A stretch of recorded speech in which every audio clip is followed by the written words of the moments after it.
From the Ticats Audio Network, this is Ticats Today with Louie B. Yes, it is Ticats Today for a Tuesday, November the 16th, 2021.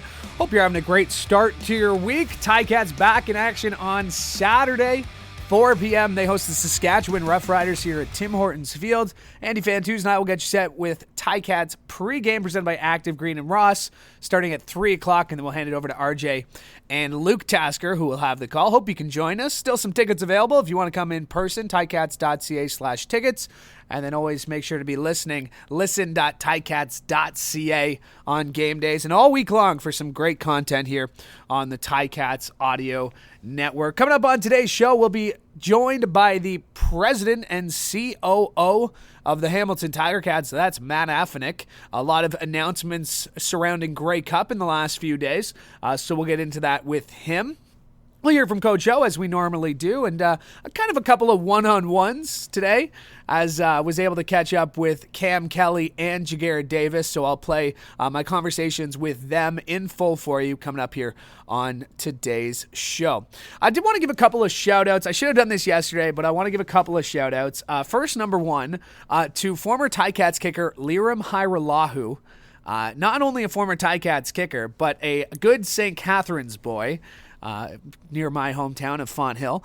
So good St. Catharines boy Liram Hajrullahu made his NFL debut with the Dallas Cowboys on Sunday. Was perfect on all four of his conversions. I want to say five for five on extra point conversions. So congratulations to Liram Hajrullahu, who is in the NFL. So very awesome to see. And also wanted to give a shout out to Forge FC, who will wrap up their regular season tonight at Tim Hortons Field when they host Cavalry FC, and then they'll host the CPL semifinals here this weekend on Sunday. So a busy weekend at Tim Hortons Field. So shout out to Liram Hajrullahu, shout out to Forge FC, and one more shout out to the Canadian men's national team, who will play at Commonwealth Stadium tonight when they host Mexico in World Cup qualifying. It's chilly here, it's like 6-7 degrees. It is frigid there, where kickoff is supposed to be about -17 when factoring in the wind chill. So yes, it's going to be a cold one in Edmonton, so a couple of shout-outs. And by the way, there is a CFL game. That means absolutely nothing in the standings. The Toronto Argonauts already have first place clinched in the East Division, but they'll host the Edmonton Elks tonight. So while Commonwealth plays home to the Canadian men's national team, the Elks, who normally call it home, are in Toronto to take on the Argos for some Tuesday night football. All right, but before we get to Coach O, just wanted to let you know that good news, as Don Jackson was back at practice today. We'll get the full injury report from today's practice. We'll run that down on tomorrow's show, but wanted to let you know that Don Jackson was back, and a good sign to see him out there doing some reps. So good sign. But let's hear from Coach O, Orlando Steinauer. Here's what he had to say after practice today, and just asked him if he was happy with what he saw from his team at practice. Yeah, it's been very few times this year when I haven't been pleased with the effort of this football team. I don't think that's a challenge. We continue to work on our execution. So, I haven't looked at the tape yet, Louie, but at first glance out there, there was a nice level of seriousness and get your work done day. Well, I think that a lot of that was done in the film session review, after the ball game. And I think each player to a man will tell you that they had areas to improve, and it's that includes me. Like everybody can be better, right? And that's even on wins. So it's not one thing. It was a collection of things, but that's in the past. We have to move forward, right? We can't dwell on it. There's nothing we can do about that past game except learn from it. Well, I think there's collective improvement, and then there's individual improvement. And, it's areas of emphasis that we emphasize during the week, and did they show up in the game, and then areas of emphasis that you have as an individual, usually from your individual coach or maybe from somebody else on your respective side of the ball. So there's always room to improve, and you measure it obviously by film. And at the end of the day, you can't fool yourself. right? A lot of the improvement stuff is between, as I refer to the players as you and you, right? So this is the ultimate team sport. We've got to get things together, and when we do that, we've been out on the winning side, and when you don't play the way that we need to play, they're battles. That is the head coach of the Hamilton Ticats, Coach Steinauer, as he spoke after practice today. Still ahead, we'll be joined by President and COO Matt Afinec of the Hamilton Tiger Cats, talking about the big announcement yesterday, all the parties going down on Grey Cup week. We'll talk a little Kells as well. But right now, a little different. Had a chance to get a couple of one-on-ones with some players today, as it was a quiet scrum, a lightly attended scrum. So had a couple of chances to go one-on-one with Cam Kelly and Jagarrett Davis, and I'm going to play the full kind of clips here for you. And we'll start with Jagarrett Davis, and started with him asking, after a loss like they had on Friday night, are you more motivated to get back on the practice field or to get back in game action? Here's what he had to say. A little bit of both. Luckily, it's not playoffs yet. I mean, there's playoffs around the corner. So right now, it's right back to work. I mean, one snap and clear. I mean, we played against a quality team, and it showed. They were firing. They made plays when they needed to. We didn't execute, and the end result was what it was. They earned outright to be division champs and first round bye. So we just got to work harder to get to our final destination. Tim had mentioned after the game that, I mean, obviously a bye would have been nice, but when you have a game like that, you realize there are still some things that you need to correct or fix, and that game can actually be kind of an opportunity for you. Do you look at that as it's another opportunity to kind of correct some mistakes in that East semifinal? Oh, most definitely. Most definitely. I mean, that's the thing.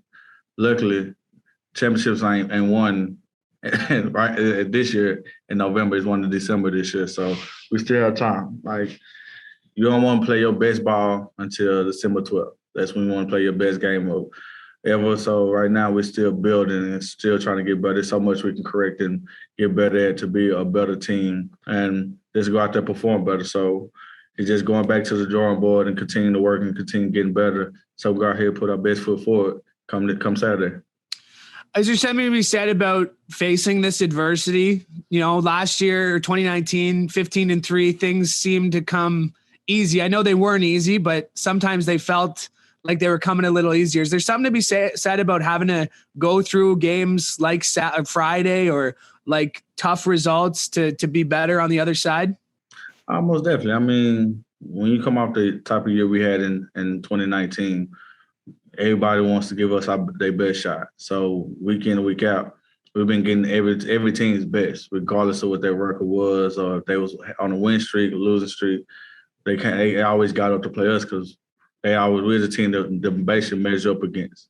So every team is coming in. Well, if we play our best game against Hamilton, then we kind of got a good gauge of where we're at. So for me, I look at it as a respect thing. They respect us to come out here and give us their best effort week in and week out. And so for me, I look at it as I got to give them the same respect and come out. Us as a team got to come out and do the same thing and put our best foot forward, because the scariest part about it, we still haven't played nowhere close to our best ball yet. But we've seen everybody else's best yet. So I'm happy about that. And that's kind of the point. Even the front four there, I feel like, you know, you guys have obviously played together a lot over the last 2 seasons, but it's scary to think that you have another level that you guys can reach. Oh, most definitely. I mean, not only just up front, but just literally across the board, offense, defense, and especially special teams. I still feel we have one of the best special teams in all of CFL, and I know big plays are just around the corner. So I think they're gonna come when we need it the most. And well, guess what? Playoffs start next week. So hey, just be on the lookout. Just know we're not finished. That is Jagarrett Davis, as I had a chance to go one-on-one with him after practice today. Also had a chance to go one-on-one with Kameron Kelly, having a breakout first season in the CFL. Played all 13 games so far at that linebacker spot, and started with Cam, just kind of asking about how he has changed from kind of week 1 to week 16, from the first training camp to where we are now as we get set to finish the regular season. Here's what he had to say. The further you get into the season, the bigger the games get. So, now even though this isn't technically a playoff game, each game we're playing it like, it matters just that much. So honestly, just trying to just stay true to my preparation, not leave any stone unturned, just making sure that I'm doing my due diligence with every team or every player, with my study, and then just trying to practice hard and make sure I focus on the fundamentals. To that point, you're kind of in that unique position where you're a bit in the middle. You play with the secondary a bit. What have you seen from a guy like Des Lawrence this season? Kind of in this similar boat as you, coming in, not really knowing the Canadian game and having an immediate impact. Des has been a big time addition for us. Him being able to come in and be that boundary lockdown corner that we need. Me and Des actually played together in the spring league before we came here. So, we both had goals and we both knew what we could bring to the table, what we wanted to do. And I think that he's done a very good job of showcasing his talents. After a loss like last week, were you extra motivated to get back on the practice field today? I think I'm always as motivated could get. So it wasn't any extra motivation, but I definitely did feel a little itch. I'm just ready to get that bad taste out of my mouth and, just come back and, play the game we love and just try and push for this championship. And just you, Jovan and Sim have played all, 14, 15 games, 13 games to this point together. You seem to have instant chemistry. How do you build on the chemistry you already have? Here we are 15 weeks into the season.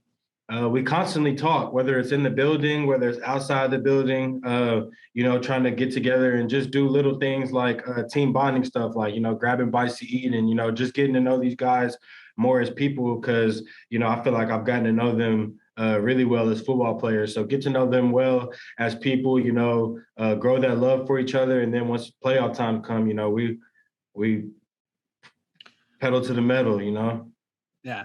It's a brotherhood. The team is a brotherhood. The team's a family. It's a cliche. Exactly. It's a cliche we hear, but you've been in a lot of different locker rooms. What's special about the Ticats locker room? Your team's going to be what your coach instills in you. Some teams have the power to, guys kind of get together in the locker room and maybe if it's not going the right direction, they feel like they'll try and overcome that, in the locker room. But Coach O does a great job of instilling that from, day one, that we're a big family and it's not just a cliche. It's not just a statement. He genuinely wants you to get to know your brothers and, have that love for each other, because that translates onto the field. And that is Kameron Kelly, linebacker of the Ticats. Chance to go one-on-one with him today. And, of course, Ticats getting set for a big game on Saturday, but there's another big game a little further down the road. December 12th is when the 108th Grey Cup will be played here at Tim Hortons Field. And to discuss that and some of the announcements made over the last week or so, very pleased now to be joined by the president and COO of the Hamilton Tiger Cats. That's Matt Afinec. And, Matt, I know you are a busy man, so thank you for the time today. And it's obviously you're busy, but you got to be pretty excited about what the next month holds. The excitement is pretty real right now, Louie. Yeah, we're obviously getting ready, and the game's inside 3 weeks. And obviously there's been some pretty great announcements over the course of the last few days relative to halftime, and then yesterday with the fan festival events. So excitement is building.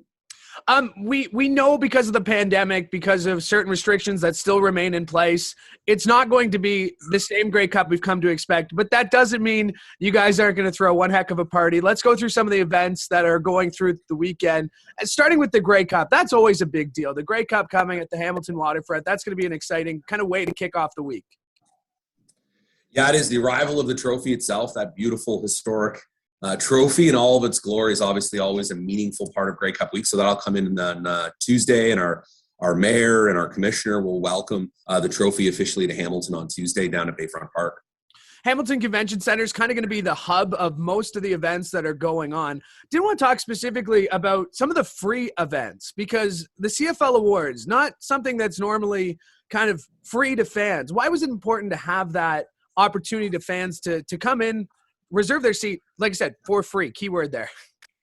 Yeah, and Lou, you know this. We work in great partnership and collaboration with the CFL office and the CFL League office, who help us pull together all of these plans for Grey Cup. And as we went through it, the CFL is about its fans, and us certainly here in Hamilton have, in our opinion, in my opinion, the best fans in the league. So as we thought about what was possible in this environment relative to Grey Cup Festival events, we really kept the fans at the center of that and really try to hone in on what could we do to welcome them back. As you know, this is the first Grey Cup since 2019.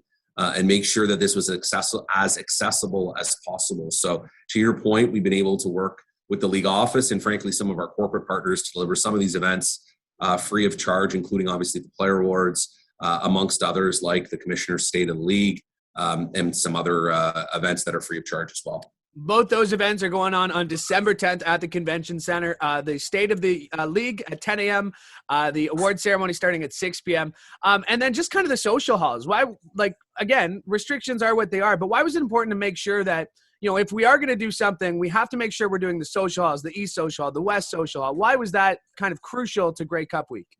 Well, as you know, being a veteran Grey Cupper, Louis, one of the best parts of Grey Cup weekend is seeing the team parties and just the true spirit of Canadiana and friendship that occurs amongst the fans of the various CFL teams, not just the host team, but the fans of teams that have come in from across the country. So for us in the league, it was very important to make sure that we had a place for those people to come together. And we've done that under the basis of kind of the East teams and the West teams. But we know everyone will celebrate together, and that spirit of it doesn't matter what team you cheer for. We all cheer for the CFL and we all cheer for the Grey Cup. So every team's colors are welcome, and I think it'll be a great sight inside the Convention Center Friday night, Saturday, and leading into game day Sunday, where obviously we have Tigertown game day, where you're going to see the colors of all CFL teams represented, and that's truly the spirit about what this event's about.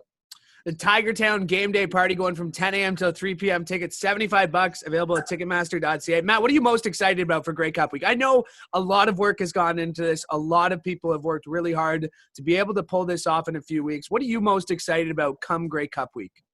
Well, the obvious answer is the game, and the game is why we do all the rest of this stuff. But I'm going to maybe do one better. I'm most excited about Tigertown game day and working with our partners at Bench Brewing. Louis, to pull that together, because that will be truly the spirit of all Ticat fans coming together on game day. And obviously we're hopeful the right team is in the game itself. But either way, we want that to be almost like a reunion of Ticat fans. We haven't had the Grey Cup game in this market in 25 years.